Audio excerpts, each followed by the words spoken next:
الحمدللہ رب العالمین والعاقبۃ للمتقین والصلاة والسلام علی سید الانبیاء والمرسلین اما بعد فاعوذ باللہ من الشیطان الرجیم بسم اللہ الرحمن الرحیم۔ فرمان مصطفیٰ صلی اللہ تعالی علیہ وآلہ وسلم، جس نے کتاب میں مجھ پر درود پاک لکھا تو جب تک میرا نام اس میں رہے گا فرشتے اس کے لیے استغفار کرتے رہیں گے۔ صلو علی الحبیب صلی اللہ تعالی علی محمد صلی اللہ تعالی علیہ وآلہ وسلم۔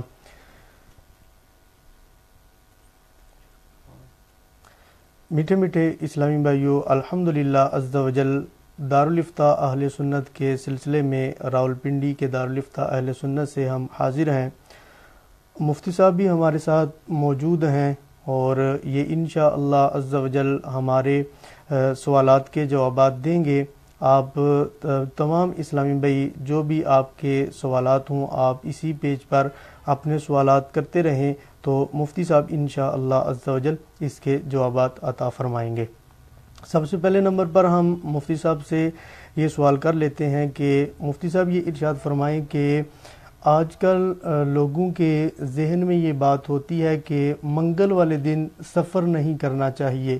اور منگل والے دن سفر کرنے کو منحوس خیال کرتے ہیں، تو آپ اس حوالے سے کیا ارشاد فرمائیں گے؟ الحمدللہ رب العالمین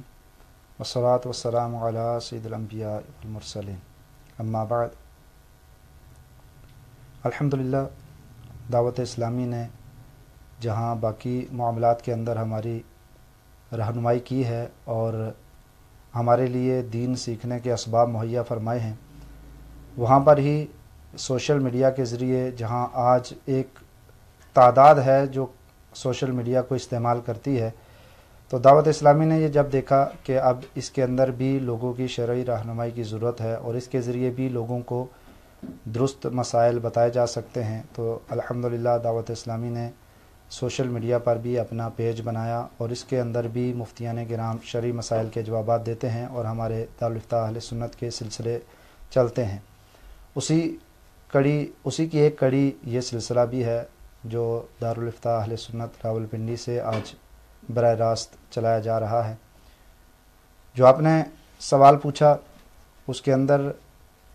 عموماً لوگوں کے اندر یہ تاثر پایا جاتا ہے کہ منگل کے دن سفر نہیں کرنا چاہیے، کپڑے نہیں دھونے چاہیے اور اس طرح کے بھی بہت سارے توہمات لوگوں کے ذہنوں میں ہوتے ہیں،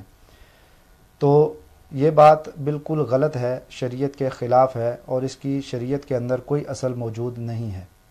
کیوں کہ اگر دیکھا جائے تو تمام کے تمام ایام اللہ تعالیٰ نے پیدا کیے ہوئے ہیں، تو اگر ہم یہ کہیں کہ تمام ایام میں سے کوئی دن خاص طور پر وہ منحوس ہے یا اس دن میں کام کرنا ایسا ہے یا ویسا ہے، تو یہ اللہ تعالیٰ کی تخلیق کے اوپر اعتراض ہے۔ جب اللہ تعالیٰ نے یہ دن پیدا فرمائے ہیں، اسی کی تخلیق ہیں، تو اس کے تمام دن ایسے ہیں کہ ان کے اندر کوئی بھی دن منحوس نہیں ہے اور کوئی بھی دن ایسا نہیں ہے کہ جس کی وجہ سے شروع کیا جانے والا کام ناتمام رہے یا نقصان اس کے اندر ہو۔ البتہ چند دن چند کاموں کے لیے خاص ہیں کہ اگر ان دنوں میں وہ کام کیے جائیں تو ان کے اندر برکت ہوتی ہے، جیسے کوئی نیا کام شروع کرنا ہے یا کوئی سفر کرنا ہے تو اس کے لیے بدھ کا دن اگر اختیار کیا جائے تو انشاءاللہ اس میں برکت ہوگی۔ اسی طریقے سے جمعہ کا دن برکت کا دن ہے، اسی طریقے سے پیر کا دن برکت کا دن ہے، لیکن کوئی بھی دن منحوس نہیں ہے۔ ایسا نہیں ہے کہ کسی دن کی وجہ سے کسی شخص کا نقصان ہو جائے یا کسی دن کی وجہ سے کسی شخص کے کاروبار میں سے برکت اٹھ جائے، اس کا کاروبار میں نقصان ہو جائے، ایسا ہرگز نہیں ہوگا۔ یہ توہم غلط ہے، شریعت کے خلاف ہے اور اس کو ہرگز اپنے دل میں جگہ نہیں دینی چاہیے، اپنے دل سے اس کو دور کر دینا چاہیے۔ ماشاء اللہ عز و جل۔ اس طرح مفتی صاحب بعض لوگ اور دنوں کے حوالے سے بھی اس طرح کے خیالات رکھتے ہیں، مثال کے طور پر یوں کہتے ہیں کہ محرم میں نکاح نہیں کرنا چاہیے، اس طرح سفر میں نکاح نہیں کرنا چاہیے، تو اس حوالے سے بھی آپ کچھ ارشاد فرما دیں تاکہ یہ جو ہمارا آفیشیل پیج ہے دارالفتاح اہل سنت کا، تو کافی سارے لوگ اس کو دیکھتے بھی ہیں، تو تاکہ ان کے ذہن میں بھی یہ سوال ہوتا ہی ہے یا پھر سنتے رہتے ہیں اس طرح کی باتیں اور ان کے ذہن سے یہ والا اشکال دور ہو جائے کہ کیا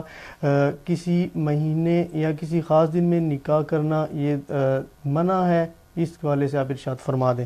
سال کا کوئی بھی ایسا دن نہیں ہے، مہینے کا کوئی بھی ایسا دن نہیں ہے، اور ہفتے کا کوئی بھی ایسا دن نہیں ہے کہ جس کے اندر نکاح کرنا منع ہو، گناہ ہو، یا اس کے اندر نکاح کرنا معیوب ہو۔ جو محرم کے دنوں میں لوگوں کے اندر مشہور ہے کہ اس میں نکاح نہیں کیا جائے گا، تو یہ شرعاً درست نہیں ہے اور اس کی شرعی طور پر کوئی حیثیت نہیں ہے۔ بلکہ اگر محرم کے دنوں میں نکاح کرتے ہیں تو نبی پاک صلی اللہ تعالی علیہ وسلم نے بھی ایک نکاح محرم کے دنوں میں ہی فرمایا تھا سفر کے دوران، تو یہ نبی پاک صلی اللہ تعالی علیہ وسلم سے بھی ثابت ہے، اس وجہ سے اس میں کوئی عیب والی بات نہیں ہے۔ اب لوگوں میں ہوتا کیا ہے کہ محرم کے دن ہیں تو ان کے اندر یہ ڈھول نہیں بجانے، ان کے اندر آتش بازی نہیں کرنی، ان دنوں کے اندر کوئی جو ہے وہ شرعاً ایسا کام نہیں کرنا کہ جو خوشی کے لیے ثابت ہو یا خوشی کے طور پر ہو، تو یہ لوگوں کے غلط توہمات ہیں۔ اگر دیکھا جائے تو ڈھول بجانا، ناچنا، گانے بجانا یا آتش بازی کرنا، یہ جیسے محرم کے اندر حرام ہے اسی طریقے سے باقی دنوں کے اندر بھی حرام ہے، تو اس کی تو کوئی حقیقت نہیں، کسی صورت میں اس کی اجازت نہیں ہے۔ البتہ اگر کہا جائے کہ اچھے کھانے کھانا، نیا لباس پہننا یا اس دن میں خوشی کا اظہار کرنا،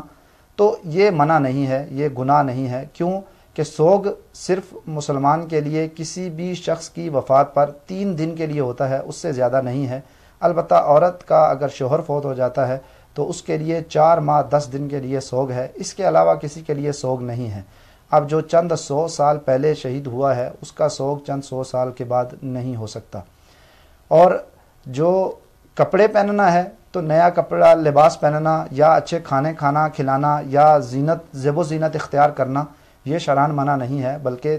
ضعیف روایات ہی ہے لیکن ان سے ثابت ہے کہ محرم کے 10ویں تاریخ کو اگر کوئی شخص اپنے اہل و عیال کو اچھا کھانا کھلائے تو انشاءاللہ پورا سال اس کے کھانوں میں برکت رہے گی۔ اسی طریقے سے اگر کوئی شخص سرما لگاتا ہے تو انشاءاللہ پورا سال اس کی آنکھیں نہیں دکھیں گی۔ تو اب یہ زینت کی بات بھی ہے کہ زینت بھی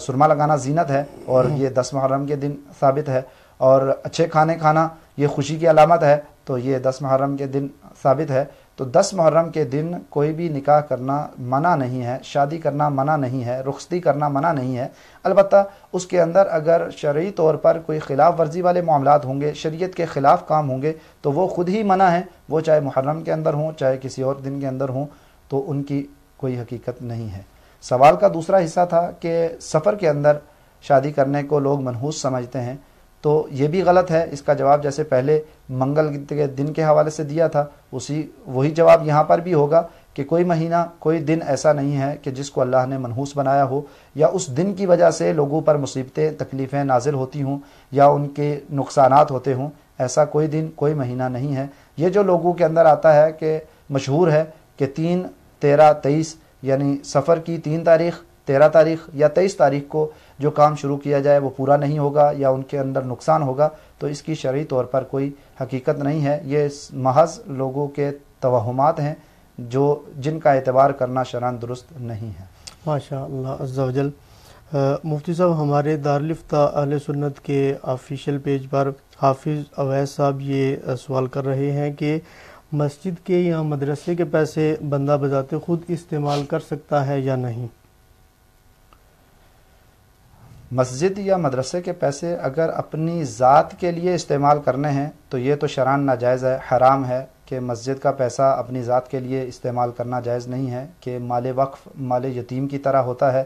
تو جو پیسہ مسجد کی ملکیت میں آ گیا وہ بھی وقف کا حکم رکھتا ہے، تو اس کو اپنے کسی بھی کام کے لیے استعمال کرنا شرعاً جائز نہیں ہے، ناجائز ہے، حرام ہے۔ جیسے کہ بعض لوگ کرتے ہیں کہ وہ خزانچی ہوتے ہیں یا مسجد کا چندہ ان کے پاس ہوتا ہے، مدرسے کا چندہ ان کے پاس ہوتا ہے، وقف کا کوئی بھی مال ان کے پاس ہوتا ہے، اور اس وقت وقف کے اندر اس روپے پیسے کو استعمال کرنے کی کوئی گنجائش نہیں ہوتی، تو وہ ان کو خود ضرورت پیش آ جاتی ہے، تو وہ سمجھتے ہیں کہ ہم اس روپے کو استعمال کر لیں گے، تو بعد میں جب بھی مسجد کو، مدرسہ کو یا وقف والے جگہ کو استعمال کی ضرورت پڑے گی تو ہم اپنے پاس سے دے دیں گے، تو یہ ناجائز ہے، حرام ہے، تعدی ہے۔ بلکہ فقہائے کرام نے فرمایا ہے کہ اگر کوئی شخص اس طریقے سے مسجد کا، مدرسہ کا یا کوئی بھی وقف کا پیسہ اپنی ذات کے لیے استعمال کرتا ہے، اگرچہ قرض کے طور پر استعمال کرتا ہے، تو اس کو مسجد کی تولیت سے فارغ کر دینا، معزول کر دینا لازم ہے وہاں کے لوگوں پر، کہ اس کو مسجد کی تولیت سے فارغ کر دیں اور کسی دیندار شخص کو، عادل کو، غیر فاسق کو، دیانتدار شخص کو وہ مسجد کا روپیہ پیسہ دیا جائے اور اس کے اختیار میں وہ رقم رکھی جائے۔ تو اسی طریقے سے بعض لوگوں کے اندر یہ ہوتا ہے کہ دوسرے کسی کو مجبوری پڑی، غریب شخص ہے، اس کے پاس روپیہ پیسہ نہیں ہے یا اس کو شدید حاجت پیش آ گئی ہے، جس کی وجہ سے وقف کا پیسہ اٹھا کر اس کو دے دیا جاتا ہے اور بعد میں ضرورت پڑنے پر اس سے لے لیا جاتا ہے، تو یہ بھی شرعاً جائز نہیں ہے اور اس طرح استعمال کرنے کی بھی شرعاً گنجائش نہیں ہے۔ بعض اوقات مسجد کا سامان، مدرسہ کا سامان رکھا ہوا ہوتا ہے، جیسے اینٹ ہے، بجری ہے، ریت ہے، سریا ہے یا کوئی بھی اور مٹیریل ہے جو اس مسجد کو، مدرسہ کو بھی ضرورت ہوتا ہے، لیکن ان مسجد کے، مدرسہ کے یا اس وقف والی جگہ کے قریب میں، پڑوس میں کسی شخص کو زیادہ حاجت پیش آ جاتی ہے، اس کو 100 200 1000 اینٹ دے دی جاتی ہے، بلاک دے دیے جاتے ہیں، ریت کی ایک ٹرالی دے دی جاتی ہے، 1 سینکڑا 2 سینکڑا ریت دے دی جاتی ہے، بجری دے دی جاتی ہے اور بعد میں ان سے واپس لے لی جاتی ہے، تو یہ بھی شرعاً ناجائز ہے، حرام ہے کہ یہ وقف کے مال میں ناجائز تصرف ہے، جس کی اجازت مسجد کے متولی یا مدرسہ کے متولی یا محتمم کو ہرگز نہیں ہے۔ ماشاءاللہ۔ اس طرح مفتی صاحب ہمارے ساتھ عمران بھائی ہیں، انہوں نے یہ سوال کیا کہ کوٹ وغیرہ پہنا ہو یا جیکٹ پہنی ہوئی ہو اور زپ والی بھی ہوتی ہے اور اسی طرح بٹن والی بھی ہوتی ہے، اگر زپ بند نہ کی ہو یا پھر بٹن بند نہ کیے ہوئے ہوں تو نماز ہو جائے گی یا نہیں؟ شرعی مسئلہ کی بنیاد یہ ہے کہ سدل ثوب منع ہے، وہ یہ ہے کہ کندھے کے اوپر اس طریقے سے کپڑا ڈالنا کہ وہ دونوں طرف سے نیچے لٹک رہا ہو، تو یہ منع ہے، مکروہ تحریمی ہے، اور اس طرح نماز پڑھنے سے نماز واجب الادا ہوگی، مکروہ تحریمی ہوگی، گناہ ہے اس طریقے سے نماز پڑھنا۔ لیکن اب اگر کسی شخص نے کوٹ پہنا ہوا ہے یا واسکٹ پہنی ہوئی ہے یا سویٹر پہنا ہوا ہے جس کے بٹن سامنے سے کھلے ہوئے ہیں، تو یہ خلاف معتاد بھی نہیں ہے اور یہ پہنے ہوئے کپڑے کے حکم میں ہے، یہ کندھوں کے اوپر ڈالے ہوئے کپڑے کے حکم میں نہیں ہے، لہٰذا یہ جائز ہے اور اس طرح نماز پڑھنے سے نماز مکروہ تحریمی اور منع نہیں ہے، گناہ نہیں ہے۔ اگر کسی نے ویسے کوٹ پہنا ہوا نہیں ہے بلکہ کندھوں کے اوپر اس کو ڈال لیا ہوا ہے اور اس کے بازو نیچے لٹک رہے ہیں دونوں طرف سے، تو یہ مکروہ تحریمی والی اور صدل والی صورت بنے گی۔ لیکن اگر اس نے بازو پہنے ہوئے ہیں، چاہے سویٹر ہے، چاہے واسکٹ ہے، چاہے کوٹ ہے، پہنا ہوا ہے اور اس کے بٹن کھلے ہوئے ہیں، تو اس صورت میں نماز درست ہے، کوئی حرج نہیں ہے۔ احتیاط کے طور پر اگر کوئی بٹن یا زپ باندھ لیتا ہے نماز کے وقت میں تو بہتر ہے، لیکن اگر نہیں بھی باندھے گا تو نماز میں کوئی حرج نہیں ہوگا۔ اسی طرح ہمارے ساتھ سیف علی بھائی ہیں، وہ یہ سوال کر رہے ہیں کہ فکسڈ ڈپازٹ حلال ہے یا حرام ہے؟ بینک کے اندر یا ڈاک خانہ کے اندر کچھ رقم رکھ دی جاتی ہے اور اس کے اوپر فکس کچھ پروفٹ بینک یا ڈاک خانہ دیتا ہے۔ مثلا کسی نے 1 لاکھ روپیہ رکھ لیا اور انہوں نے کہا کہ آپ 5 سال بعد لیجئے گا، آپ کو 1.5 لاکھ یا 2 لاکھ روپیہ واپس مل جائے گا۔ 10 لاکھ روپیہ رکھ دے، 15 سال کے بعد لیں گے، آپ کو 25 یا 30 لاکھ روپیہ واپس کر دیا جائے گا۔ یا ہر مہینے میں آپ ایک 10 لاکھ کی رقم یہاں پر جمع کروا دیں تو آپ کو ہر مہینے میں 20 یا 25 ہزار روپیہ دے دیا جائے گا یا 10,000 روپیہ دے دیا جائے گا۔ تو یہ ساری صورتیں سود کی ہیں کہ آپ کی جو رقم بینک میں رکھی گئی ہے یا ڈاک خانے میں رکھی گئی ہے یا فکس ڈپازٹ میں جمع کروائی گئی ہے تو وہ قرض کی صورت بنتی ہے اور اس پر ملنے والا نفع وہ قرض پر نفع ہے، اور حدیث مبارکہ کے اندر ہے کلو قرض جر نفعا فہو ربا، کہ ہر وہ قرض جو نفع لے کر آئے وہ سود ہے۔ یہاں یہ قرض نفع لے کر آ رہا ہے، اسی قرض کی وجہ سے مشروط نفع مل رہا ہے، تو یہ سود ہے، ناجائز ہے، حرام ہے۔ نبی پاک صلی اللہ تعالیٰ علیہ وسلم نے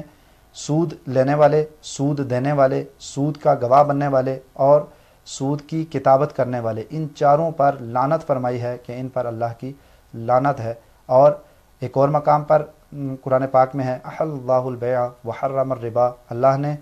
بیع کو حلال قرار دیا ہے اور سود کو حرام قرار دیا ہے۔ تو تو یہ سود اللہ اور اس کے رسول کے ساتھ جنگ ہے. اس میں کوئی بھی مسلمان کسی بھی صورت میں جان بوجھ کر شامل نہیں ہو سکتا، اور کسی مسلمان کی یہ شان نہیں ہو سکتی کہ براہ راست اللہ اور اس کے رسول کے ساتھ جنگ کے لیے تیار ہو جائے اور اپنے آپ کو سود جیسی لعنت کے اندر گرفتار کر لے. سود براہ راست اگر دیکھا جائے تو وقتی طور پر اس کے اندر فائدہ نظر آتا ہے، لیکن یہ حلال مال کو بھی لے ڈوبتا ہے. اس کی نحوست، اس کی بے برکتی گھر کے اندر، اپنی جان کے اندر، اولاد کے اندر، مال کے اندر ہر لحاظ سے ظاہر ہوتی ہے، اور اس کا نقصان ہی نقصان ہے، فائدہ نہیں ہے. اگر فائدہ ہوتا تو شریعت ہمیں کبھی بھی اس سے منع نہ کرتی بلکہ اس کی ترغیب دلاتی. جو کام ہمارے لیے شریعت نے حرام کیے ہیں ان کے اندر ضرور حکمت ہے، اور وہ حکمت یہی ہے کہ ہمارے لیے ان حرام کاموں کے اندر نقصان ہی نقصان ہے، جس کی وجہ سے شریعت نے ہمیں ان سے منع فرمایا ہے.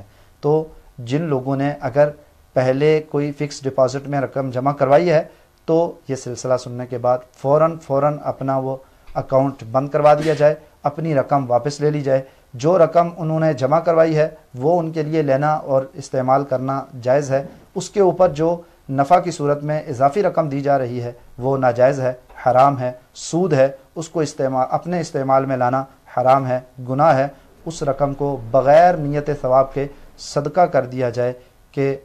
اس کے اندر صدقہ ثواب کی نیت کرنا بھی ناجائز ہے کہ وہ حرام کا مال ہے اور اس کے اوپر ثواب کی نیت بھی نہیں کی جا سکتی. مفتی صاحب، بعض لوگ یہ خیال کرتے ہیں کہ ہم اگر پہلے کا اکاؤنٹ بنا ہوا ہے، سیونگ اکاؤنٹ ہے بینک کے اندر، یا اس طرح سودی معاملات ہیں جس ہمارے عقد کے اندر، تو یہ اس طرح برقرار رہے اور جو ہمیں نفع ملتا رہے گا ہم غربا میں تقسیم کرتے رہیں گے، ہم خود بھی بچتے رہیں گے اور دوسروں کا بھی فائدہ ہوتا رہے گا، تو کیا اس کی اجازت ہے؟ اس کی بھی ہرگز اجازت نہیں دی جا سکتی. بعض لوگ اس طریقے سے بھی کرتے ہیں اور وہ سمجھ رہے ہوتے ہیں کہ ہم اپنے طور پر یہ جائز کام کر رہے ہیں بلکہ غریبوں کو نفع پہنچا رہے ہیں. تو یہ بھی ناجائز ہے، حرام ہے کہ یہ سود کا معاہدہ کرنا تو پایا گیا، اور سود کا معاہدہ کرنے کی وجہ سے یہ بھی لعنت کے مستحق بن رہے ہیں اور گناہ گار بن رہے ہیں. تو اب ایک نیک کام کرنے کی کوشش میں حرام کام میں مبتلا ہو رہے ہیں، اللہ اور اس کے رسول کے ساتھ جنگ میں مبتلا ہو رہے ہیں. تو یہ کسی مسلمان سے بعید ہے کہ وہ گناہ کا کام کر کے کوئی اچھا کام کرنا چاہے. کسی بھی گناہ کے کام کے اندر کوئی برکت نہیں ہے. ہم دین کا کوئی بھی کام گناہ کا کام کر کے نہیں کر سکتے، اس کی شرعاً اجازت نہیں ہے. ہمارے رضوان بھائی ہیں، وہ یہ سوال کرنا چاہ رہے ہیں کہ جو امام شلوار فولڈ کر کے نماز پڑھائے تو اس کے پیچھے نماز پڑھنے کا کیا حکم ہے ہمارے لیے؟ کپڑوں کو فولڈ کرنا مکروہ تحریمی ہے، گناہ ہے. نبی پاک صلی اللہ تعالیٰ علیہ وسلم کا ارشاد پاک ہے کہ مجھے منع کیا گیا ہے کہ میں کپڑوں کو اور بالوں کو سمیٹوں. تو اس کی وجہ سے فقہا نے فرمایا ہے کہ کپڑوں کو سمیٹنا اور فولڈ کرنا منع ہے. شلوار کو کھرس لیا جائے اوپر سے یا نیچے سے اس کے پانچے فولڈ کر لیے جائیں، پینٹ کے پانچے فولڈ کر لیے جائیں، تو یہ ناجائز ہے، گناہ ہے. اس حالت میں اگر کوئی نماز پڑھے گا تو اس کی نماز مکروہ تحریمی ہے، اس کا لوٹانا واجب ہے. اور اگر ایسا شخص امام ہے تو اس کو امام بنانا جائز نہیں ہے، اس کے پیچھے نماز پڑھنا جائز نہیں ہے. اگر پڑھ لی ہے تو اس نماز کا لوٹانا اور اس کا اعادہ کرنا واجب ہوگا کہ اس کے پیچھے نماز پڑھنا گناہ ہے اور مکروہ تحریمی ہے، اس نماز کا اعادہ کرنا واجب ہے. ماشاء اللہ. مفتی صاحب، جیسا کہ آپ نے پہلے یہ ارشاد فرمایا کہ مسجد اور مدرسے کے پیسے ہرگز اپنے طور پر ہم استعمال نہیں کر سکتے، ذاتی استعمال کرنا جائز نہیں ہے. تو اب ایک اسلامی بھائی یہ سوال کر رہے ہیں کہ اگر کسی نے اس طرح کے پیسے استعمال کر لیے ہوں تو اب اس کے لیے مزید کچھ تفصیل ہے تو وہ ارشاد فرما دیں تاکہ وہ اس کے مطابق عمل کر لے. اگر کسی نے وقف کا کوئی پیسہ اپنے استعمال میں لے لیا ہے، قرض کے طور پر لیا ہے، یا اس سے استعمال ہو گئے ہیں جان بوجھ کر یا بھول کر، تو وہ اس پر لازم ہے کہ فوراً توبہ کرے، اللہ تعالیٰ کی بارگاہ میں معافی مانگے، اور جتنا پیسہ کھایا ہے یا استعمال کیا ہے وہ فوراً تاوان کی صورت میں مسجد میں یا مدرسے میں یا جو بھی وقف والی جگہ ہے اس میں لوٹا دے. اور اگر یہ کہے کہ میں پیسے نہیں لوٹاؤں گا، دل سے زبان سے ویسے توبہ کرتا رہوں گا، تو یہ توبہ قابل قبول نہیں ہے. کہ توبہ اسی صورت میں قابل قبول ہوتی ہے کہ جو اسباب ہیں گناہ کے ان کو ختم کر دیا جائے، کہ عزم صمیم کر لیا جائے کہ آئندہ نہیں کروں گا، اور جو حقوق ہیں وہ ادا کر دیے جائیں. تو اب اگر وہ حقوق ادا نہیں کر رہا، جو پیسہ غصب کیا تھا وہ نہیں دے رہا، یا جو تعدی کی تھی ناجائز وہ تاوان نہیں دے رہا، اور توبہ زبان سے یا دل سے کر رہا ہے، تو یہ توبہ نہیں کہلائے گی، اور توبہ اسی وقت ہوگی کہ جب وہ رقم واپس کر دے. رقم واپس کرنے کے بعد اللہ تعالیٰ کی بارگاہ میں توبہ کر لے، معافی مانگ لے. تو امید ہے کہ اگر سچے دل سے توبہ کرے گا، معافی مانگ لے گا، تو اللہ تعالیٰ اس کو معاف فرما دے گا. ہاں صاحب، ایک اسلامی بھی یہ سوال کر رہے ہیں کہ میں اپنی بہن کو اپنا ایک بیٹا پالنے کے لیے دینا چاہتا ہوں، تو اب میرے لیے اس میں کیا کیا احتیاطیں کرنی ہوں گی؟ اور اسی طرح ہمارے ہاں کئی لوگ ایسے ہیں جن کی اپنی اولاد نہیں ہوتی، یا ویسے کسی کا بیٹا اپنی بہن کا یا اپنے بھائی کا بیٹا پالنے کے لیے لے لیتے ہیں، تو پھر اس حوالے سے کیا کیا احتیاطیں ضروری ہیں تاکہ جو جتنے بھی ناظرین ہمیں یہ سن رہے ہیں، تاکہ ان کے ذہن میں جتنے بھی سوالات ہیں ان کے جوابات ان کو مل جائیں اور اس کے مطابق یہ عمل کریں؟ کسی سے بیٹا لینا اور اس کو پالنا جائز ہے، اور نبی پاک صلی اللہ تعالی علیہ وسلم سے ثابت بھی ہے کہ نبی پاک صلی اللہ تعالی علیہ وسلم نے حضرت علی المرتضیٰ کرم اللہ وجہہ الکریم کو ان کے والد سے لیا تھا، اور آپ نے ان کی پرورش فرمائی تھی. اور خود نبی پاک صلی اللہ تعالی علیہ وسلم کو حضرت حلیمہ سعدیہ اپنے ساتھ لے گئی تھیں اور ان کی 5 سال تک پرورش کی تھی، اور 5 سال کے بعد آپ کو آپ کی والدہ سیدہ آمنہ رضی اللہ تعالی عنہا کے سپرد کر دیا تھا. تو کسی کا بیٹا لینا یا پالنا یہ بہت بڑا ثواب ہے، اچھی بات ہے، اس میں کوئی حرج نہیں ہے. البتہ اس میں چند چیزوں کو دیکھنا ضروری ہے کہ آپ نے جو خالہ کو اپنا خالہ زاد کو یا خالہ کو اپنا بیٹا دیا ہے، وہ بچہ اس کی خالہ کو دیا ہے، تو اس میں یہ دیکھیں گے کہ اس کی پہلے سے خالہ کی اولاد ہے یا نہیں ہے. اگر اس کی اولاد ہے تو اب اس کی اگر بیٹیاں ہیں تو یہ بیٹا جب بڑا ہوگا تو ان کے لیے نامحرم ہوگا، تو اس بیٹے سے ان کا پردہ کرنا لازم ہوگا. البتہ اس میں اگر یہ بچہ 2 سال یا اس سے کم کی مدت کا ہے، عمر کا ہے، تو اس کو خالہ کا اگر خود دودھ ہو تو وہ پلا دیا جائے، یا اگر جو ہے وہ کوئی خالہ کا ایسا محرم موجود ہو اس کا دودھ پلا دیا جائے، تو اس صورت میں اب وہ ان کا بھی رضائی بیٹا بن جائے گا، اور اس کے بچوں کے لیے بھی جو ہے وہ محرم بن سکتا ہے. اور اگر اس نے دودھ پینے کی عمر گزر چکی ہے تو پھر اس کی بچیوں کے لیے وہ نامحرم رہے گا، کہ خالہ زاد کے لیے خالہ زاد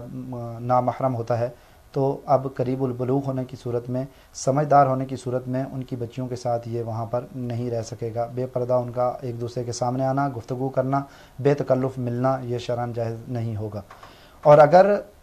وہ دودھ اس نے پی لیا ہے خالہ کا، تو اس صورت میں وہ اس کا رضائی بیٹا بن جائے گا، اس کی بیٹیوں کے لیے رضائی بھائی بن جائے گا. یہ درست ہے. بعض اوقات جو لے پالگ ہوتا ہے یا دوسرے سے لے کر بچہ پالتے ہیں، تو اس کے اندر ہمارے معاشرے میں ایک غلط رسم چل چکی ہے کہ اس بچے کو لینے والا اور پالنے والا اپنے نام سے منسوب کر دیتا ہے اور اس کے باپ کے نام میں اپنا نام لکھ لیتا ہے. تو یہ حرام ہے، گناہ ہے. اس طرح نہیں کیا جا سکتا، کہ نبی پاک صلی اللہ تعالی علیہ وسلم نے لعنت فرمائی ہے اس شخص پر کہ جو اپنا نسب تبدیل کرتا ہے. اب یقیناً جس شخص کا وہ حقیقی بیٹا ہے اسی سے اس کا نسب ثابت ہوگا، اور وہی اس کا حقیقی والد بھی کہلائے گا اور اسی سے نسب ہوگا. اب اگر وہ جو خالہ کا شوہر ہے اس کا نام لکھ دیا جاتا ہے تو اس صورت میں اب اس کا نسب ہی تبدیل ہو رہا ہے. یہ ناجائز ہے، حرام ہے، گناہ ہے. اس طریقے سے کرنے کی ہرگز اجازت نہیں ہے. اگر نسب تبدیل نہیں کیا جاتا، اس کو اپنے ہی باپ کی طرف منسوب کیا جاتا ہے، اور خالہ اس کو لیتی ہے، پالتی ہے، جوان کرتی ہے، اور اس کے اپنی اولاد نہیں ہے، تو ٹھیک ہے، اس کے گھر میں رہ سکتا ہے کہ خالہ جو ہے وہ محرم ہے اور کوئی ایسی عورت ہے نہیں جو اس کے گھر میں نامحرم ہو. تو اس صورت میں اس کا رہنا اور وہاں پر جو ہے وہ جانا شرعاً درست ہے، گناہ یا حرج والی بات نہیں ہے. عثمان بھائی ہمارے ساتھ، وہ یہ پوچھنا چاہ رہے ہیں کہ کیا وضو مکمل کر لینے کے بعد پھر سے 3 مرتبہ کلی کرنا ضروری ہے یا نہیں؟ اس والے سے آپ ارشاد فرما دیں. شرعاً اس کا جواب تو تقریباً سب کو ہی معلوم ہوگا کہ وضو کرنے کے بعد کلی کرنا کوئی ضروری نہیں ہے. اب کہیں پر یہ کی جاتی ہے تو کیوں کی جاتی ہے، یہ کون سی رسم ہے، اس کے بارے میں میرے علم میں نہیں ہے. البتہ اگر یہ ہو کہ وضو کا پانی پینا تو یہ سنت سے ثابت ہے کہ وضو کا بچا ہوا پانی چلو میں لے کر پی لیا جائے تو یہ بہتر ہے، اس میں شفا بھی ہے اور اچھا ہے۔ لیکن اگر کلی کرتے ہیں تو پھر اس کے لیے کوئی وجہ سمجھ میں نہیں آتی کہ یہ کیوں کیا جاتا ہے، اور یہ لازم یا ضروری نہیں ہے۔ ایک اسلام میں یہ سوال کر رہے ہیں کہ دارالحرب کے اندر جو بینک ہوتے ہیں کیا وہاں پہ نوکری کرنا جائز ہے یا نہیں؟ اگر وہ بینک حربی کافر کا ہے اور اس کے اندر مسلمانوں کے کوئی شیئرز نہیں ہیں تو وہاں پر نوکری کرنا، ایسی نوکری کرنا کہ جس میں مسلمان کی یا اسلام کی ذلت یا تحقیر والا کوئی معاملہ نہ ہو، ایسی نوکری اس میں کی جا سکتی ہے، کوئی حرج والی بات نہیں ہے۔ لیکن کفار کے ہاں ایسی نوکری کرنا کہ جس کے اندر کسی مسلمان کی یا اسلام کی ذلت یا تحقیر کا کوئی معاملہ آ رہا ہو، ایسی نوکری ہرگز جائز نہیں ہے۔ کیوں کہ اسلام بلند ہے، اس کے اوپر کوئی مذہب، کوئی شخص بلند نہیں ہو سکتا۔ جو عزت، جو مقام، جو مرتبہ اللہ تعالیٰ نے مسلمان کو دیا ہے وہ کسی اور کا نہیں ہو سکتا۔ تو مسلمان کسی غیر مسلم کے تحت ایسی نوکری ہرگز نہیں کر سکتا جس کے اندر اس کی یا اسلام کی تحقیر والا کوئی معنی پایا جائے۔ اگر ایسی بات نہیں ہے تو پھر اس صورت میں ان کے ہاں نوکری کی جا سکتی ہے، گناہ نہیں ہے۔ ایک اسلامی میں یہ سوال کر رہے ہیں کہ اگر کوئی شخص نماز پڑھ رہا ہے اور نماز کے اندر وہ شخص قاعدہ اولیٰ بھول گیا، اور جب قاعدہ اولیٰ بھول گیا تو اس صورت میں وہ کھڑا ہو جائے تو اب اس صورت میں کیا حکم ہے اس کے لیے؟ 3 رکعت والی یا 4 رکعت والی نماز پڑھ رہے تھے، اس کے اندر قاعدہ اولیٰ بھول کر کھڑے ہو گئے ہیں، پورے کھڑے ہو گئے ہیں، تو اب اس صورت میں حکم یہ ہے کہ تیسری رکعت، اگر 3 رکعت والی نماز ہے تو تیسری رکعت پوری کر لی جائے اور آخر میں سجدہ سہو کر کے نماز پوری کر لی جائے۔ اور اگر 4 رکعت والی نماز ہے تو تیسری رکعت پڑھ کر کھڑے ہو جائیں گے، قاعدہ نہیں کریں گے، چوتھی کے بعد قاعدہ کریں گے اور قاعدہ کے بعد سجدہ سہو کریں گے اور اپنی نماز کو پورا کر لیں گے، تو یہ نماز درست ہو جائے گی۔ آج کل مفتی صاحب بہت زیادہ یہ سوال کیا بھی جاتا ہے، اور ابھی بھی ایک اسلام بھائی سوال کر رہے ہیں کہ موبائل وغیرہ کے اندر قرآن پاک کی اپلیکیشن کر لی جاتی ہے، تو کیا ہم اس کو بغیر وضو کے چھو سکتے ہیں یا نہیں؟ اس والے سے ارشاد فرما دیں۔ موبائل کے اندر اگر کسی نے قرآن پاک رکھا ہے اور پڑھنا چاہتا ہے تو بہتر یہی ہے کہ وضو کرے اور وضو کرنے کے بعد ہی اس کو چھوئے۔ اگر وضو نہیں ہے تو اسی طرح سامنے رکھ لیا جائے، اس کو سکرین کو نہ چھوا جائے اور اسی طریقے سے قرآن پاک کی تلاوت کر لی جائے تو یہ بہتر ہے۔ البتہ کیا چھونے کی وجہ سے گناہ گار ہوگا، بے وضو اس کو چھونے کی وجہ سے گناہ گار ہوگا یا نہیں ہوگا، اس میں ابھی تک اختلاف ہے، اور اس میں یہ کہا جا سکتا ہے کہ اس کے اوپر جو سکرین ہے وہ الگ سے قرآن پاک پر غلاف کی طرح ہے، تو اس صورت میں جو ہے وہ اگر چھوئے گا تو گناہ گار نہیں ہوگا، لیکن احتیاط اسی کے اندر ہے کہ اس سے بچا جائے، کیونکہ اس میں اس دور کے علماء کا اختلاف ہے، تو جب اختلاف ہے تو پھر اس صورت میں احتیاط اسی کے اندر ہے کہ اس کی سکرین کو نہ چھوا جائے اور وضو کر کے ہی چھوا جائے، اسی طریقے سے اس کو ہاتھ نہ لگایا جائے، لیکن گناہ گار نہیں ہوگا۔ اور عدیل بھائی یہ سوال کر رہے ہیں کہ مسجد میں نماز پڑھنے کے لیے جاتے ہیں تو کافی سارے لوگ نماز کے انتظار میں ہوتے ہیں اور بعد میں آنے والا ان کو سلام کرتا ہے، تو آیا اس کو سلام کرنا چاہیے یا نہیں؟ اگر وہ کر لیتا ہے تو جو لوگ نماز کے انتظار میں بیٹھے ہیں کیا ان پر جواب دینا لازم ہے یا نہیں؟ نبی پاک صلی اللہ تعالی علیہ وسلم کی حدیث پاک ہے کہ جو شخص مسجد میں نماز کے انتظار میں بیٹھا ہوا ہے وہ نماز پڑھنے والے ہی کی طرح ہے، وہ ایسا ہی ہے کہ جیسے گویا کہ وہ نماز پڑھ رہا ہے۔ تو اس صورت میں فقہا نے فرمایا ہے کہ جو شخص مسجد میں آئے اور لوگ وہاں ذکر میں مشغول ہوں، نماز پڑھنے میں مشغول ہوں، قرآن پاک پڑھنے میں مشغول ہوں، تو وہ وہاں ان کو سلام نہ کرے۔ اگر کوئی سلام کر دیتا ہے اور اس کا جواب دینا واجب یا لازم نہیں ہے، اگر کوئی دے تو بہت اچھی بات ہے، نہیں دے گا تو گناہ گار نہیں ہوگا، کیوں کہ وہاں جو سلام کر رہا ہے وہ خود ایسے شخص کو گویا کہ سلام کر رہا ہے جو نماز کے اندر ہے، تو نماز کے اندر اگر شخص ہو اس کو سلام کیا جائے اور وہ سلام کا جواب نہ دے تو اس پر کوئی گناہ نہیں ہے۔ اسی طرح جو نماز کے انتظار میں بیٹھا ہوا ہے وہ بھی اگر سلام کا جواب نہیں دیتا تو اس پر کوئی گناہ نہیں ہے۔ تو جو لوگ مسجد میں نماز کے وقت میں جاتے ہیں تو عموماً لوگوں کی عادت ہوتی ہے کہ جب دروازے سے داخل ہوتے ہیں تو السلام علیکم ورحمۃ اللہ کہہ دیتے ہیں، تو یہ نہیں کہنا چاہیے۔ باہر نکلیں تو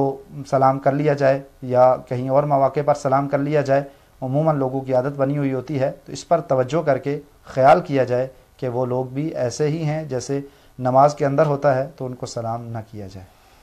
ریحان بھائی سوال کر رہے ہیں کہ بعض اوقات مزار شریف کے اوپر پھول وغیرہ ڈالے ہوتے ہیں اور ارد گرد سے لوگ گزرتے ہیں یا ویسے ہی کسی وجہ سے پھول گر جاتے ہیں نیچے زمین پر، تو کیا ان پھولوں کو دوبارہ سے اٹھا کر مزار کے اوپر رکھ سکتے ہیں یا نہیں؟ رکھ سکتے ہیں، اس میں کوئی حرج والی بات نہیں ہے کہ جب تک وہ قبر کے اوپر رہیں گے، تسبیح پڑھتے رہیں گے اور اس کا فائدہ قبر والے کو ہوتا رہے گا، تو اگر کسی نے اٹھا کر واپس قبر پر رکھ دیے ہیں تو کوئی حرج نہیں ہے، بلکہ بہتر ہے کہ اس قبر کے اوپر رکھ دیے جائیں جب تک ہرے رہیں گے، انشاءاللہ اس کی تسبیح کی وجہ سے صاحب قبر کو ثواب ملتا رہے گا۔ اور آصف بھائی یہ سوال کر رہے ہیں کہ آج کل جیسا کہ تعداد زیادہ ہو تو مساجد کے اندر اسپیکر بھی استعمال کیا جاتا ہے، امام صاحب اسپیکر کے اوپر نماز پڑھاتے ہیں، تو اگر اسپیکر لگا ہوا ہو تو کیا الگ سے مکبر یعنی جو تکبیر کہتا ہے شخص اس کو الگ سے کھڑا کرنا بھی ضروری ہے یا اس اسپیکر کی آواز ہی کافی ہے؟ مکبر کھڑا کرنا کوئی ضروری نہیں ہے، لیکن اگر مکبر کھڑا کر لیتے ہیں جہاں جماعت کثیر ہے، تعداد کافی زیادہ ہے، کئی صفحے ہیں اور امام کی آواز آخری صف تک نہیں جا رہی، تو بہتر ہے کہ اس کے اندر مکبر بھی کھڑا کر لیا جائے اور اسپیکر بھی استعمال کر لیا جائے تاکہ مکبر والی سنت پر بھی عمل ہو جائے اور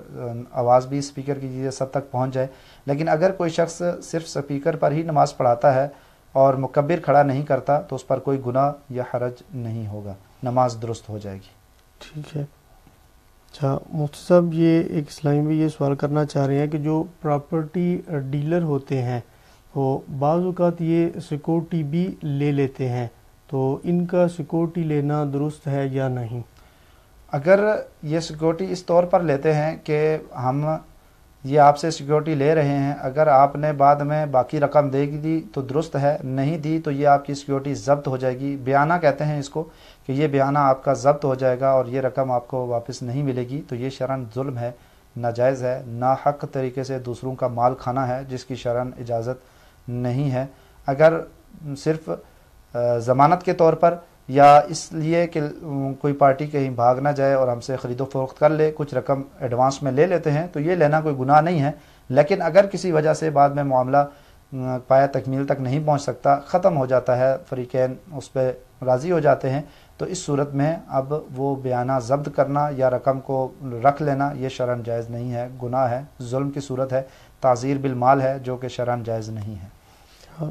ہمارے محمد سلمان بھی یہ سوال کر رہے ہیں کہ قبرستان کے اندر ہنسنا درست ہے یا نہیں؟ آج کل دیکھنے میں آتا ہے کہ قبر نکال رہے ہوتے ہیں یا تدفین وغیرہ کے معاملات ہوتے ہیں تو وہاں پہ کافی سارے لوگ جمع ہوتے ہیں، یا ویسے کسی کام کے لیے وہاں پہ جائیں تو وہاں بھی اس طرح باتیں کر رہے ہوتے ہیں جس طرح عام نارمل گھروں میں باتیں ہوتی ہیں، یا اس طرح وہاں بھی ہنسی مذاق کا سلسلہ جاری رہتا ہے، تو اس حوالے سے شریعت کا کیا پیغام ہے مسلمانوں کے لیے کہ وہ قبرستان میں ہنس سکتے ہیں یا کیا احتیاط کرنی چاہیے وہاں جا کر؟ دیکھیں کہ آج کل جہاں معاشرے کی بہت ساری اور خرابیاں ہیں وہاں پر ایک خرابی یہ بھی ہے کہ لوگوں کے اندر خوف خدا کم ہو گیا ہے، اپنی قبر کو یاد کرنا، اپنی آخرت کو یاد کرنا، اپنی موت کو یاد کرنا لوگوں میں بالکل رہا ہی نہیں ہے، حتیٰ کہ اس کی مثال جیسے آپ نے سوال کے اندر بھی ذکر کیا ہے کہ قبر پر جاتے ہیں، حالانکہ وہ جگہ ایسی ہے کہ جہاں ہر شخص کو اپنی قبر کو یاد کر کے افسردہ ہونا چاہیے کہ میں نے اپنی قبر کے لیے کیا تیاری کی ہے، اور مجھے بھی ایک دن اسی طریقے سے قبر کھود کر اس کے اندر اتار دیا جائے گا اور میں بھی ایک دن مر جاؤں گا، اسی طریقے سے لوگ جمع ہو رہے ہوں گے، اسی طریقے سے نماز جنازہ پڑھ رہے ہوں گے، اسی طریقے سے مجھے بھی دفن کیا جائے گا، تو میں نے اس کے لیے کیا تیاری کی ہے؟ تو قبر کے اوپر جا کر تو زیادہ بندے کے دل میں خوف خدا پیدا ہونا چاہیے، آخرت کی یاد پیدا ہونی چاہیے، قبر کی یاد پیدا ہونی چاہیے کہ ہم تو قبر کو یاد نہیں کرتے لیکن قبر ہمیں روزانہ کئی دفعہ یاد کرتی ہے۔ تو اب یہ موقع تو ہرگز ہنسنے کا، مذاق کا یا دوسروں کے سامنے تمسخر کرنے کا نہیں ہے، یہ موقع تو اپنی قبر کو یاد کرنے، اپنی آخرت کو یاد کرنے، اپنے اعمال کا محاسبہ کرنے کا ہے کہ ہم بھی قیامت کی قبر کی تیاری کریں کہ ایک دن ہمیں بھی مرنا ہے اور قبر کے اندر اتر کر جانا ہے. قبر کو دیکھ کر یہی تصور کیا جائے کہ جو ہے جیسے کہ یہ میری قبر ہے اور میرے لیے اتارنے کے لیے ہی تیاری کی جا رہی ہے اور کچھ دیر کے بعد مجھے اس قبر کے اندر اتار دیا جائے گا. بہت سارے مواقع پر ہم دیکھتے ہیں کہ لوگ دوسروں کے جنازے میں آئے ہوتے ہیں اور ان کا اپنا جنازہ پڑھا جا رہا ہوتا ہے. لوگ دوسروں کی خوشی میں آئے ہوئے ہوتے ہیں, شادیاں رچانے کے لیے بندوبست کیے جا رہے ہوتے ہیں اور شادی والے دن ہی لوگوں کی میتیں کندھوں پر لوگ اٹھا کر قبرستان کی طرف لے کر جا رہے ہوتے ہیں. یہ ہمارے لیے عبرت کے مواقع ہیں کہ ہم ان سے عبرت حاصل کر لیں اور اپنی قبر کو, اپنی آخرت کو یاد کر لیں اور جو گناہ کر لیے ان سے توبہ کر لیں اور اللہ تعالیٰ کی بارگاہ میں رجوع کر لیں اور جو اس کے بتائے ہوئے احکامات ہیں, اس کے حبیب کے بتائے ہوئے احکامات ہیں, ان کو دل و جان سے قبول کر کے ان پر عمل کرنے کا ذہن بنا لیں اور پورے طریقے سے ان پر عمل کرنے کی کوشش کرنا شروع کر دیں. آمین. صاحب عبد القدیر بھائی یہ سوال کر رہے ہیں کہ اپنی لیبر کو بندہ زکوٰۃ دے سکتا ہے یا نہیں؟ اگر دے دی تو زکوٰۃ ادا ہو جائے گی یا نہیں؟ لیبر کو زکوٰۃ دینے میں چند چیزوں کا خیال رکھنا ضروری ہے. پہلی بات تو یہ ہے کہ ان کو زکوٰۃ کی مد میں جو رقم دی جا رہی ہے اس کو اس کی تنخواہ میں سے نہیں کاٹ سکتے, یعنی تنخواہ کے طور پر یا اجرت کے طور پر زکوٰۃ کی رقم ادا نہیں کی جا سکتی. اگر کرے گا, اجرت کے طور پر کوئی زکوٰۃ دے گا تو وہ زکوٰۃ ادا نہیں ہوگی. دوسری بات یہ ہے کہ جس لیبر کو دی جا رہی ہے, جس مزدور کو زکوٰۃ دی جا رہی ہے, دیکھنا ہے کہ وہ زکوٰۃ کا مستحق بھی ہے یا نہیں ہے. کہیں ایسا تو نہیں کہ وہ سید ہو, کہیں ایسا تو نہیں کہ وہ ہاشمی ہو, کہیں ایسا تو نہیں کہ وہ غنی ہو, یا جو زکوٰۃ دے رہا ہے اسی کا اپنی والدین میں سے کوئی ہو یا اولاد میں سے کوئی ہو یا جو ہے وہ میاں بیوی ہی بن رہے ہوں, تو اس طور پر تو زکوٰۃ ادا نہیں ہوگی. البتہ اگر زکوٰۃ کو اس کی اجرت کے طور پر بھی نہیں دے رہے اور وہ ہاشمی بھی نہیں ہے, سید بھی نہیں ہے, اس کے اپنے اصول و فروع میں سے بھی نہیں ہے اور غنی بھی نہیں ہے, شریف فقیر ہے جس کو زکوٰۃ دی جا سکتی ہے, وہ ان میں سے ہے, تو پھر اس کو زکوٰۃ دیں گے تو زکوٰۃ ادا ہو جائے گی. ایک اسلامی یہ سوال کر رہے ہیں کہ آفس میں ہم جائیں یا ویسے آفس میں جو لوگ کام کرتے ہیں جن کا ٹائم فکس ہوتا ہے کہ انہوں نے فلاں ٹائم سے آ کر فلاں ٹائم تک کام کرنا ہے آفس میں, تو اگر وہ لیٹ آتے ہیں یا جلدی چلے جاتے ہیں تو کیا ان کی سیلری ان کو پوری ملے گی یا اس میں سے کٹوتی ہوگی؟ اجیر کی دو قسمیں ہیں, ایک ہوتا ہے اجیر عام, ایک ہوتا ہے اجیر خاص. جو اجیر عام ہے, جو مثال کے طور پر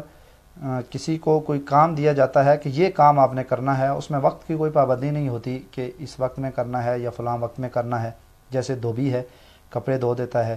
یا موچی ہے وہ جوتے سلائی کر دیتا ہے, یا کسی سے کوئی چیز بنوانی ہے, تو اب ان کے لیے تو وہ چاہے وقت جتنا بھی دے ان کے لیے کوئی حرج نہیں ہے کہ وہ اجیر عام ہیں, ان کے کام سے غرض ہے, وقت سے غرض نہیں ہے. جب وہ کام پورا کر دیں گے تو اجرت کے مستحق ہو جائیں گے, چاہے وہ جتنے بھی دنوں میں کام پورا کریں. ایک ہوتا ہے اجیر خاص. اجیر خاص وہ ہے کہ جو وقت کا ملازم ہوتا ہے, کام کا ملازم نہیں ہوتا بلکہ وقت کا ملازم ہوتا ہے, کہ اس نے فلاں وقت سے لے کر فلاں وقت تک اس نے ٹائم دینا ہے, چاہے کام ہو یا نہ ہو. جیسے کہ سرکاری ملازم ہوتے ہیں, ٹیچرز ہوتے ہیں, یا جو وقت کے اجیر ہوتے ہیں, تو ان تمام لوگوں کے اندر وقت پورا جتنا وقت اس نے اجارے کے لیے متعین کیا ہے وہ پورا وقت دینا ضروری ہے, لازمی ہے. اگر اس میں سے کچھ وقت کم کر دیتا ہے, کم وقت دیتا ہے, اور اس کا جو مستاجر ہے جس نے اس کو اجیر رکھا ہوا ہے وہ اس پر راضی نہیں ہے, تو پھر جتنا وقت کم دیا ہے اتنے کی اجرت نہیں لے سکتا, اس کی کٹوتی کروانا لازم ہے. البتہ اگر جو ادارے کا آنر ہے, مالک ہے, وہ اپنی طرف سے اجازت دے دیتا ہے کہ آپ نے جو وقت کم دیا ہے میں اس کو معاف کرتا ہوں, آپ کو پوری سیلری دے دوں گا, یا وہ کہہ دیتا ہے کہ میں اس میں اجازت ہے میری طرف سے کہ آپ جتنے بھی لیٹ آئیں کوئی حرج نہیں ہے, آپ نے فلاں کام بس پورا کرنا ہے, مجھے کام سے غرض ہے, آپ کے وقت سے غرض نہیں ہے. تو اب اس صورت میں وہ چونکہ مجاز ہے وہ اجازت دے سکتا ہے, تو اس صورت میں اب وہ پورا وقت نہیں بھی دیتا تو اس کو اجرت لینا شرعاً جائز ہوگا. اور اس سے یہ کوئی دھوکہ نہ کھائے کہ جیسے سرکاری ملازم ہوتے ہیں تو اس کا آفیسر کہہ دیتا ہے کہ آپ بے شک لیٹ آئے, میں آپ کو اجازت دیتا ہوں, یا وہ آفیسر اٹھ کر جاتا ہے تو وہ بھی جلدی چلا جاتا ہے, تو یہ شرعاً جائز نہیں ہے. کیوں کہ اس آفیسر کو عموماً یہ اتھارٹی نہیں ہوتی کہ وہ دوسرے ملازمین کو اجازت دے دے جلدی جانے کی. اگر گورنمنٹ نے اس کو اجازت دی ہوئی ہے کہ فلاں فلاں جو ملازمین ہیں وہ آپ کے ماتحت ہیں، آپ ان کو جس طرح چاہیں جب چاہیں بلا لیں، جب چاہیں ان کو رخصت دے دیں، چھٹی دے دیں، اور وہ اس طرح کرنے کا مجاز ہے تو پھر ان کو رخصت اور اجازت بھی دے سکتا ہے. لیکن اس طرح کے معاملات میں کوئی شخص صرف یہاں سے سن کر اس پر عمل کا ذہن نہ بنا لے، بلکہ وہ پہلے کسی بھی قریب کے دارالفتاء اہل سنت میں جائے، اپنی پوری صورتحال بتائے اور اس کے مطابق جو جواب اس کو دیا جائے اس پر وہ عمل کر لے. بعض اوقات یہ ہوتا ہے کہ یہاں کوئی اور صورت بیان کی جا رہی ہوتی ہے، حقیقت میں مبتلا بہی شخص کی صورت کوئی اور ہوتی ہے، اور وہ اس کو اپنی ہی صورت سمجھ کر اس پر عمل کر رہا ہوتا ہے اور گناہ میں پڑ جاتا ہے. کئی سال گزرنے کے بعد اس کو پتہ چلتا ہے کہ میں تو گناہ کا کام کرتا رہا، وہ شرعاً میرے لیے جائز نہیں تھا جو کہ میں کام کرتا رہا. لہٰذا جب بھی کوئی ایسا عمل کریں تو صرف چند باتیں سن کر ان پر عمل نہ کر لیں، بلکہ اس کے بارے میں کسی بھی دارالفتاء اہل سنت میں جا کر کسی سنی صحیح العقیدہ عالم سے، مفتی صاحب سے پوری تفصیل کے ساتھ اپنی صورت بتا کر معلوم کر کے پھر اس پر عمل کیا جائے تو یہ بہتر ہے. صاحب ایک اسلامی میں یہ سوال کر رہے ہیں کہ اگر امام صاحب رکوع میں جا چکے ہوں اور بعد میں کوئی شخص آئے اور رکوع میں مل جائے تو کیا یہ والی رکعت اس کی ہو جائے گی یا اسے دوبارہ سے یہ رکعت پڑھنی ہوگی؟ اگر کوئی شخص لیٹ آتا ہے اور امام کو رکوع میں پاتا ہے، کھڑے کھڑے اللہ اکبر کہے اور پھر دوسری مرتبہ تکبیر کہتے ہوئے رکوع کے اندر چلا جائے اور رکوع میں امام کو پا لے تو وہ رکعت بھی اس کو مل جائے گی. البتہ یہ خیال رکھنا ضروری ہے کہ جو پہلی تکبیر تحریمہ کہے گا وہ کھڑے کھڑے ہی کہے، ایسا نہ ہو کہ وہ اس طرح کہی تیزی میں کہ اللہ اکبر کا اس میں جلالت لفظ اللہ جو شروع کیا تھا تو وہ کھڑا تھا، اکبر کہتے ہوئے وہ رکوع میں چلا گیا اور اکبر کی رات جب رکوع میں پہنچ چکا اس وقت ختم کی ہے تو اب اس کی نماز شروع ہی نہیں ہوگی. کھڑے کھڑے تکبیر کہے، دوسری تکبیر اگر کہنے کا وقت نہیں ہے تو نہیں بھی کہے گا تو نماز ہو جائے گی، رکوع میں چلا جائے. لیکن رکوع میں امام کو پا لیا تو رکوع ملے گا. اگر وہ تکبیر کہہ کر رکوع میں جا ہی رہا تھا تو اس سے پہلے امام نے سر اٹھا دیا ہے تو اب اس کو وہ رکوع نہیں ملے گا اور وہ رکعت بھی نہیں ملے گی. بعد میں اس کو ایک رکعت اپنی پڑھ کر نماز کو پورا کرنا ہوگا. ایک اسلام میں یہ سوال کر رہے ہیں کہ اگر جمعہ کی نماز یہ چھوٹ جائے یا ویسے کسی نے جمعہ کی نمازیں قضا کر دی ہوں، ان کو ادا نہ کیا ہو، تو اب وہ شخص کون سی نماز پڑھے گا تو یہ جمعے کے لیے کافی ہو جائے گی؟ پہلی بات تو اس کے اندر یہ خیال رہے کہ جمعہ جو ہے وہ جہاں شرائط پائی جاتی ہوں وہاں فرض عین ہے، اس کو چھوڑنے کی اجازت نہیں ہے. اس کو چھوڑنے کا مطلب فرض کو ترک کرنا اور گناہ کا ارتکاب کرنا ہے. بعض لوگ اس کو بھی عام جماعت کی طرح ہی لے لیتے ہیں، تو عام جماعت تو واجب ہے اور وہ بھی جب شرائط پائی جائیں تو واجب ہوتی ہے اور چھوڑنے پر واجب کا ترک ہوتا ہے. لیکن جمعہ شرائط پائے جانے کی صورت میں فرض عین ہوگا اور اس کو چھوڑنا سخت گناہ ہے، فرض کا ترک ہے اور ایسا شخص فاسق مولن ہے، گناہ گار ہے. لیکن اگر کسی شرعی مجبوری کی وجہ سے کسی کا جمعہ رہ گیا، نہیں پڑھ سکا، سفر میں تھا، بیمار تھا، معذور تھا، یا کوئی اور ایسی وجہ تھی کہ جس کی وجہ سے جمعہ رہ گیا، یا جان بوجھ کر ہی اس نے چھوڑ دیا ہے، اب اس کی جگہ پر جمعہ کی قضا نہیں ہوگی بلکہ ظہر کی نماز کی قضا ہوگی. جس طرح ظہر کی عام نمازوں کی قضا کرتے ہیں اسی طریقے سے جمعہ والے دن کی ظہر کی بھی قضا کی جائے گی. ایک اسلام میں یہ سوال کر رہے ہیں کہ جیسے ہی فرض نماز کے لیے اذان ہو جاتی ہے تو کیا اذان کے فوراً بعد ہم فرض پڑھ سکتے ہیں یا نہیں؟ فرض اذان ہو چکی ہے اور اذان کے بعد ہم فوراً فرض پڑھ سکتے ہیں. شاید ان کا مقصد یہ ہے کہ کسی جگہ جانا ہو، کوئی کام وغیرہ کا سلسلہ ہو تو ہم اذان کے بعد اپنی نماز پڑھ کے فوراً تو پھر چلے جائیں، تو کیا اس طرح درست ہے؟ اگر وہ شخص ایسی جگہ پر ہے کہ جہاں اس پر مسجد کی جماعت اولیٰ کے ساتھ نماز پڑھنا واجب ہے تو اس صورت میں تو اگر وہ جماعت کو چھوڑ کر جا رہا ہے تو گناہ گار ہے، واجب کا تارک ہے، اور اگر اس کی عادت بنا لیتا ہے تو فاسق مولن ہے. اور اگر وہ ایسی جگہ پر ہے کہ جہاں اس پر جماعت واجب نہیں ہے تو پھر اس صورت میں وہ اذان کے بعد بھی نماز پڑھ سکتا ہے اور اذان سے پہلے جب نماز کا وقت شروع ہو جائے تو اس صورت میں بھی نماز پڑھ سکتا ہے. اس میں کوئی حرج نہیں ہے، نماز ہو جائے گی. ایک اسلام میں یہ سوال کر رہے ہیں کہ جو اذان اور جماعت کے درمیان فاصلہ ہوتا ہے،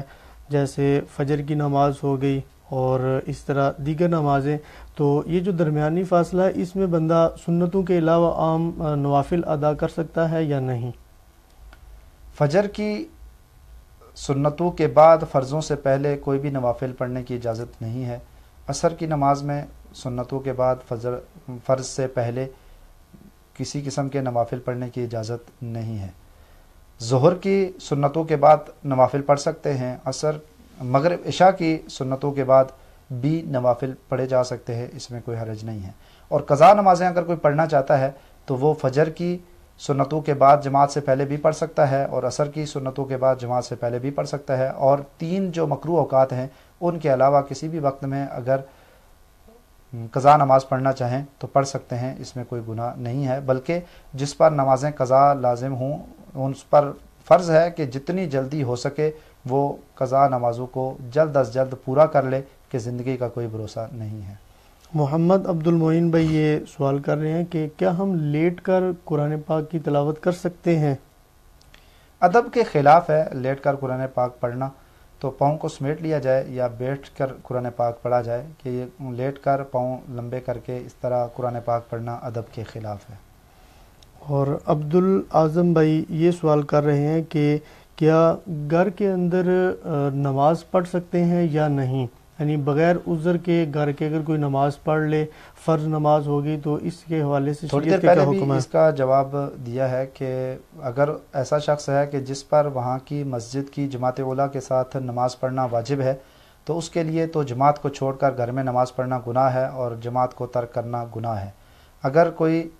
ایسا شخص ہے کہ جس پر جماعت واجب ہی نہیں ہے تو پھر اس صورت میں وہ گھر میں نماز پڑھنا چاہے تو پڑھ سکتا ہے، پھر بھی مسجد میں جا کر اگر نماز پڑھے تو زیادہ ثواب ہے، لیکن اگر نہیں جائے گا اپنے گھر میں ہی پڑھ لے گا تو بھی گناہ نہیں ہوگا، گناہ گار نہیں کہلائے گا۔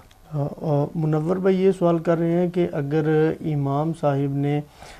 جو جماعت سے پہلے کی سنتیں ہوتی ہیں، نماز سے پہلے کی سنتیں موقدہ ہوتی ہیں، وہ نہ پڑھی ہوں تو کیا اس کے پیچھے نماز ہو جائے گی یا نہیں ہوگی؟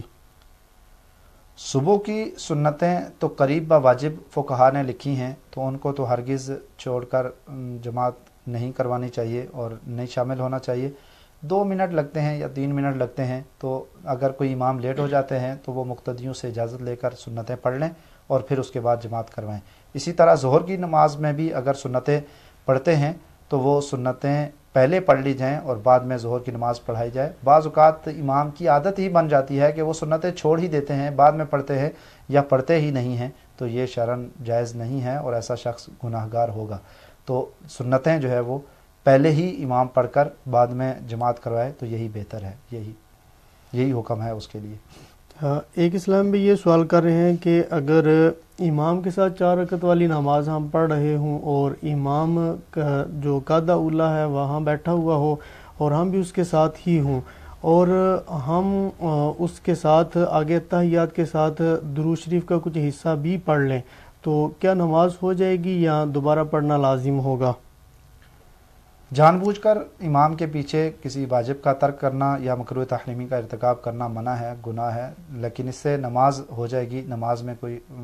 فرق نہیں پڑے گا کہ یہ امام کی اقتداء میں ہے۔ تو امام کی اقتداء میں اگر کوئی غلطی کر بھی جاتا ہے، واجب کا ترک کر دیتا ہے یا مکروہ تحریمی کا ارتکاب کر دیتا ہے تو اس کی نماز اس صورت میں ہو جائے گی، اب اس کو دوبارہ جو ہے وہ پڑھنے کی ضرورت حاجت نہیں ہوگی، لیکن جان بوجھ کر اس طرح کرنا منع ہے، گناہ ہے۔ عبد القدیر بھائی یہ سوال کر رہے ہیں کہ اذان کے وقت جیسے آج کل مختلف مساجد میں اذانیں شروع ہو جاتی ہیں تو کس اذان کا جواب دینا انسان پر لازم ہے؟ جو مسجد محلہ میں قریب کی مسجد ہے اس کا جواب دیا جائے گا، لازم یا فرض یا واجب تو نہیں ہے، البتہ بہتر ہے اس کا جواب دیا جائے۔ تو اس کے لیے جو قریب کی اذان ہے اس کا جواب دیا جائے، یا سب سے پہلے جو اذان کی آواز آتی ہے سنی صحیح العقیدہ جو مؤذن ہیں ان کی، اس کا جواب جو ہے وہ دیا جائے گا۔ باقی جو ہے ان کا جواب دے دیں تو بہتر ہے، اچھی بات ہے کہ اس کے اندر تکبیرات ہی کہی جائیں گی، لیکن اگر نہیں جواب دے گا تو اس میں کوئی حرج والی بات بھی نہیں ہوگی۔ ماجد بھائی یہ سوال کر رہے ہیں کہ اگر کوئی شخص کالے کپڑے پہنتا ہے تو اس کے بارے میں کیا حکم ہے؟ کالے کپڑے پہننا جائز ہے یا ناجائز؟ محرم کے دنوں میں کالے کپڑے نہیں پہن سکتے، کہ یہ منع کیا گیا ہے کہ یہ بد مذہبوں کا شعار ہے۔ اس کے علاوہ اگر کوئی اور ایام ہوں تو ان کے اندر کالے کپڑے پہن سکتے ہیں، منع نہیں ہے، لیکن جب بد مذہب جس علاقے میں زیادہ ہوں اور ان کا شعار سمجھا جاتا ہو تو اس علاقے میں نہ پہنا جائے۔ عام حالات میں اگر کہیں پر پہنتے ہیں تو گناہ بھی نہیں کہیں گے۔ ماشاء اللہ عز و جل، مفتی صاحب نے احسن انداز سے ہمارے سوالات کے جوابات دیے۔ اسی طرح یہ سلسلہ ہوتا رہتا ہے، اور دارالفتہ اہل سنت کا جو آفیشیل پیج ہے جس کے اوپر ابھی بھی آپ یہ سلسلہ دیکھ رہے تھے، اسی پیج پر انشاءاللہ عز و جل آگے مزید بھی یہ سلسلہ ہوتا رہے گا۔ آپ تمام اسلامی بھائی خود بھی یہ سلسلہ دیکھا کریں اور دوسرے اسلامی بھائیوں کو بھی دیکھنے کی دعوت دیا کریں، تاکہ زیادہ سے زیادہ لوگ علم دین حاصل کریں اور ان کے ذہن میں جو سوالات ہوتے ہیں ان کے جوابات یہاں سے حاصل کریں۔ اور ہم وقت ختم ہو چکا ہے سلسلے کا، تو اللہ تبارک و تعالیٰ کی بارگاہ میں دعا ہے کہ اللہ تبارک و تعالیٰ ہماری اس سلسلے کی جو کاوش ہے اپنی بارگاہ میں قبول فرمائے، اور اللہ تبارک و تعالیٰ ہمیں اسی طرح علم دین حاصل کرتے رہنے کی توفیق عطا فرمائے، اور اللہ تبارک و تعالیٰ ہمیں مزید علم دین پھیلانے کی توفیق عطا فرمائے۔ صلو علی الحبیب صلی اللہ تعالی علی محمد صلی اللہ تعالی علیہ وآلہ وسلم۔